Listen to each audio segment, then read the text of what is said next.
तो hi guys, स्वागत है आपका हमारे चैनल में। तो यार, अगर आप 2022 में एमसीए करने जा रहे हो तो ये वीडियो आपके लिए बेहद खास होने वाली है, क्योंकि आप कुछ ही एंट्रेंस एग्जाम के बारे में जानते होंगे, कुछ नाम गिनी चुनी ही एंट्रेंस एग्जाम के बारे में आप जानते होंगे जो आपको देना है 2022 में। आज हम ऐसे कुल 10 एंट्रेंस एग्जाम के बारे में लेकर के आया हूँ। उसकी फॉर्म कब निकलती है, उसका एडमिट कार्ड कब निकलता है, उसका रिजल्ट कब निकलता है, ये पूरे 10 एंट्रेंस एग्जाम के बारे में आज की वीडियो में डिस्कस करने वाला हूँ, जो आपको बेहद ही ज़्यादा मदद मिलेगी आपके एक अच्छे कॉलेज में, एक अच्छे बढ़िया कॉलेज में एडमिशन लेने के लिए। तो 2022 वाले बच्चों, ये वीडियो को पूरा लास्ट तक देखना, आपको पूरा समझ में आ जाएगा कि कौन कौन से एंट्रेंस एग्जाम को हमें देना चाहिए और कौन कौन से एंट्रेंस एग्जाम को हमें स्किप करना चाहिए। क्योंकि बहुत सारे बच्चे जो है वो कुछ ही एंट्रेंस एग्जाम के नेम जानते हैं, से एक हो गया, दो हो गया, जो बड़े बड़े एंट्रेंस एग्जाम होते हैं सिर्फ उन्हीं के नाम जानते हैं। तो और उन्हें कम्पीट करना भी बहुत ही ज़्यादा डिफिकल्ट होता है, क्योंकि जो बहुत सारे ऑल ओवर इंडिया के बच्चे आते हैं उससे कम्पीट करने के लिए। तो बहुत सारे जो एवरेज बच्चे होते हैं, जो एवरेज बिलो एवरेज बच्चे होते हैं, उन्हें वो एग्ज़ाम क्वालिफाई करना बहुत ही ज़्यादा मुश्किल हो जाता है, और फिर वो एक अच्छी कोई भी प्राइवेट कॉलेज से, कोई खास प्राइवेट कॉलेज से एमसीए कर लेते हैं, जिससे उन्हें बाद में भारी भरकम नुकसान का सामना करना पड़ता है। तो आज ऐसे 10 एमसीए एंट्रेंस एग्ज़ाम के बारे में बताऊंगा जो आपके लिए निकालना भी बेहद आसान होगा, आसानी थोड़ा सा आसान होगा, और फिर उस एंट्रेंस एग्ज़ाम को निकालने के बाद उस कॉलेज में पढ़ने के बाद आपको प्लेसमेंट भी अच्छी मिलेगी, आपके करियर में ग्रोथ भी अच्छी होगी। ऐसे कुछ सेंट्रल लेवल के एग्ज़ाम्स होते हैं, कुछ स्टेट लेवल के एग्ज़ाम होते हैं, और कुछ प्राइवेट कॉलेजेस के भी, अच्छे प्राइवेट कॉलेज के भी एंट्रेंस एग्ज़ाम होते हैं। ये सब एंट्रेंस एग्ज़ाम को मैं इकट्ठा करके आज आपके सामने मैं पेश करने जा रहा हूँ। तो ये वीडियो को बिना स्किप किए हुए ही लास्ट तक देखना, और अगर आपने अभी तक हमारे चैनल को सब्सक्राइब नहीं किया है तो पहले सब्सक्राइब कर देना, क्योंकि ये 2022 वालों के लिए ये फर्स्ट वीडियो है, और बहुत ही अच्छे एंट्रेंस एग्ज़ाम और अच्छे कॉलेजेस मैं लेकर के आऊँगा, रिव्यू लेकर के आऊँगा 2022 वाले बच्चों के लिए।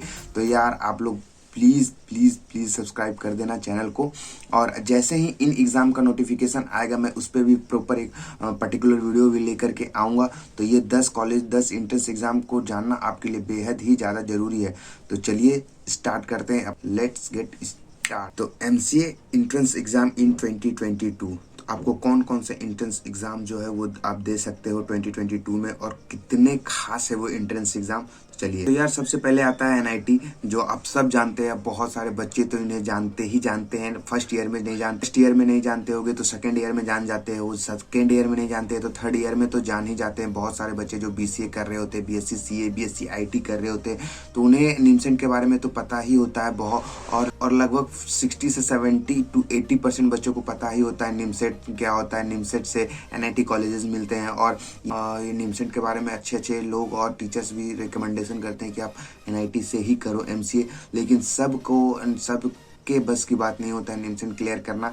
तो यार, ये निमसेट तो होता ही है, आप भरते ही है, जो भी एमसीए करते हैं वो फॉर्म भी भरते हैं इसको। तो यार, NIT MCA common entrance test, इसको निमसेट के नाम से जानते हैं। तो इसको जो कंडक्ट करवाती है यूनिवर्सिटी, वो national institute of technology NIT, अलग अलग एनआईटी कंडक्ट करवाती है, कभी रायपुर, कभी फिर और अलग अलग जितनी भी 10 से 11 एनआईटी कॉलेजेस हैं, तो वो हर एक साल चेंजेस होते रहते हैं। कोई ये एनआईटी करवाती है तो अगले साल वो एनआईटी करवाती है, तो वो पता चल जाता है आपको कौन सा एनआईटी करवा रही है। तो ये national institute of technology NIT. तो यार, इसका एग्ज़ाम फॉर्म जो है मार्च अप्रैल में निकलता है हर साल, लेकिन ये पिछले 2 साल से तो पूरा पत्ता ही पलट चुका है कोविड के चलते। ये एग्ज़ाम जो है कभी दिसंबर में हो रहे हैं, कभी पिछले तो अगस्त में हुए थे। तो यार, फॉर्म तो ये अप टू डेट ही निकलता है, मार्च अप्रैल में ही निकलता है, लेकिन एग्ज़ाम जो है पोस्टपोन्ड हो जाता है।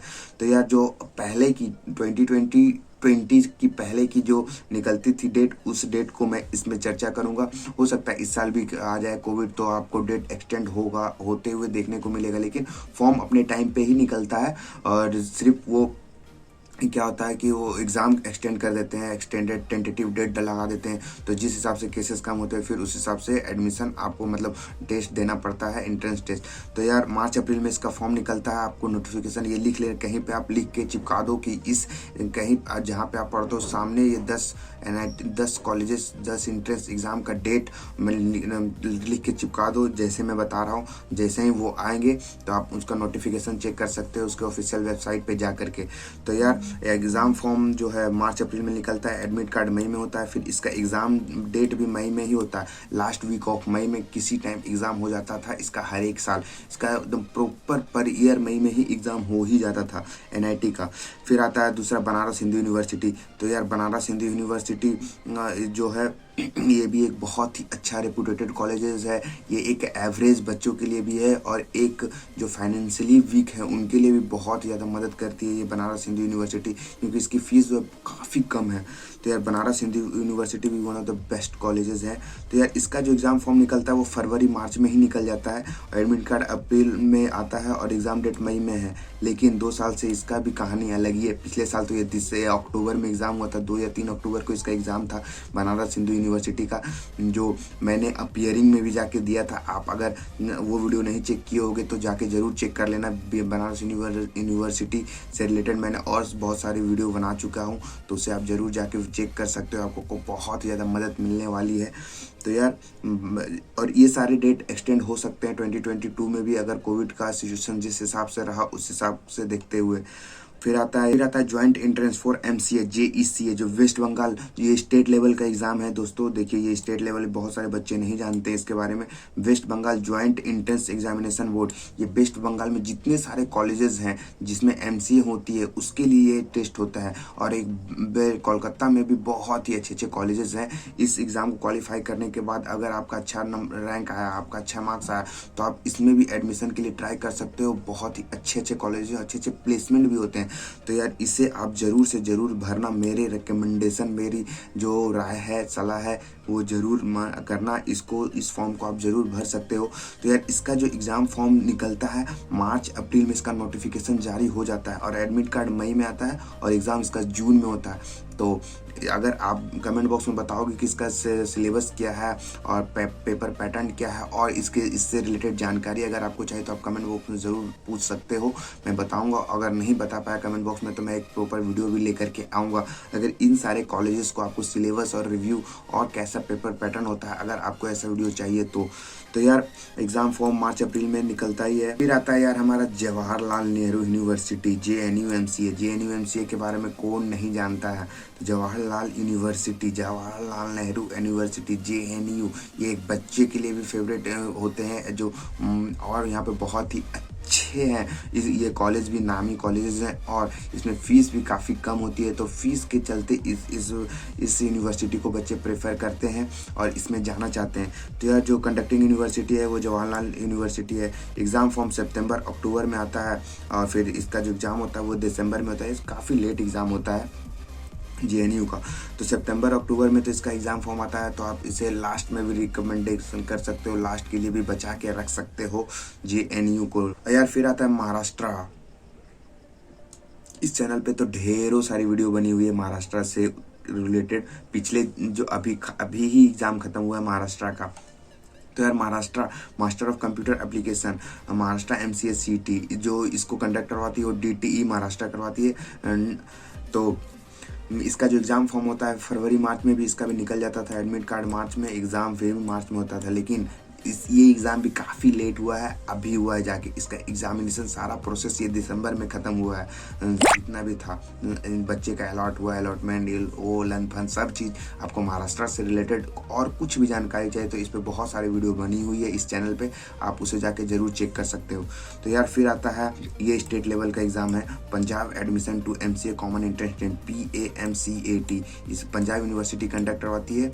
इसका अप्रैल मई में है, फिर एडमिट कार्ड मई में है, एग्ज़ाम डेट जून में है। चंडीगढ़ यूनिवर्सिटी अलग है, पंजाब यूनिवर्सिटी अलग है। चंडीगढ़ यूनिवर्सिटी एक प्राइवेट कॉलेजेस है, पंजाब यूनिवर्सिटी ये स्टेट गवर्नमेंट के अंडर में आती है। तो आप दोनों कंफ्यूज नहीं होने का।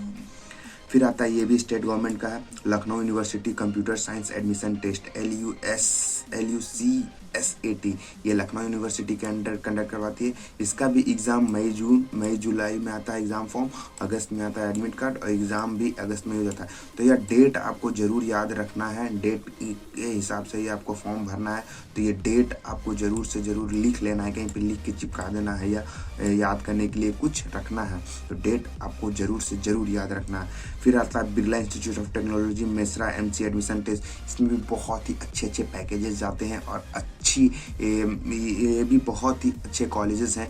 तो BIT मेसरा का जो एग्ज़ाम है, ये Birla institute of technology Ranchi conduct करवाती है इस एग्ज़ाम को। इसका एग्ज़ाम फॉर्म मार्च में आता है, एग्ज़ाम डेट जून में होता है, मार्च में आ जाता है और फिर जून में इसका एग्ज़ाम होता है, फिर क्लासेस स्टार्ट होती है, फिर 2 साल का MCA यहाँ भी होता है। फिर आती है लास्ट में गोवा यूनिवर्सिटी आती है, MCA एडमिशन टेस्ट। गोवा में अगर आपका शौक है गोवा में पढ़ने का, घूमने का, तो आप इसे ज़रूर प्रेफर कर सकते हो गोवा यूनिवर्सिटी को। इसका मई जून में फॉर्म आता है, एडमिट कार्ड भी जून में आता है और एग्ज़ाम डेट भी जून में ही हो जाता है। तो एग्ज़ाम सब खत्म हो जाता है जून में ही गोवा यूनिवर्सिटी का। तो यार अब हमारे एक ही बचा लास्ट कॉलेजेस, वो है IPU CET MCA, जिसके बारे में सब जानते हैं। IPU के बारे में बहुत सारा बातें होती ही रहती ही है। तो यार इसका भी एग्ज़ाम आता है मई में और एग्ज़ाम डेट है जून में। तो इतने सारे कॉलेजेस, 10 एंट्रेंस एग्ज़ाम को आज मैंने डिस्कस किया है इस पूरी वीडियो में। तो आपको कहीं भी इससे रिलेटेड कुछ भी जानकारी चाहिए तो आप हमारे टेलीग्राम ग्रुप है MCA ज्ञान, वहाँ पे ज्वाइन कर सकते हो, वहाँ पे पूछ सकते हो, नहीं तो कमेंट बॉक्स में भी आप पूछ सकते हो। और आपको कुछ भी और जानकारी चाहिए तो आप हमें कांटेक्ट तो वहाँ पे करके ही पूछना ही होगा। और अगर आप इस सारे एग्ज़ाम का जैसे ही नोटिफिकेशन आएगा मैं आपको ज़रूर इन्फॉर्म कर दूंगा टेलीग्राम ग्रुप पे, तो उसे तो ज़रूर से ज़रूर ज्वाइन कर ही लेना। और मैं एक प्रॉपर वीडियो भी लेकर के आऊँगा, किस हिसाब से फॉर्म भरना है, कितनी इसकी फ़ीस है और क्या क्या है, फलाना ढिमकाना सारा चीज़ मिलेगी इस चैनल पर। तो इस चैनल को तो आपको सब्सक्राइब करके ही रखना है पूरे। अगर आप MCA के स्टूडेंट हो या आप MCA करना चाहते हो तो MCA से रिलेटेड छोटी से छोटी और बड़ी से बड़ी जानकारी भी आपको यहाँ पे मिलेगी। बस आज की वीडियो को रखते हैं यहीं तक, मिलते हैं नए कंटेंट और नए उम्मीद और नए रंग रूप के साथ अगली वीडियो में।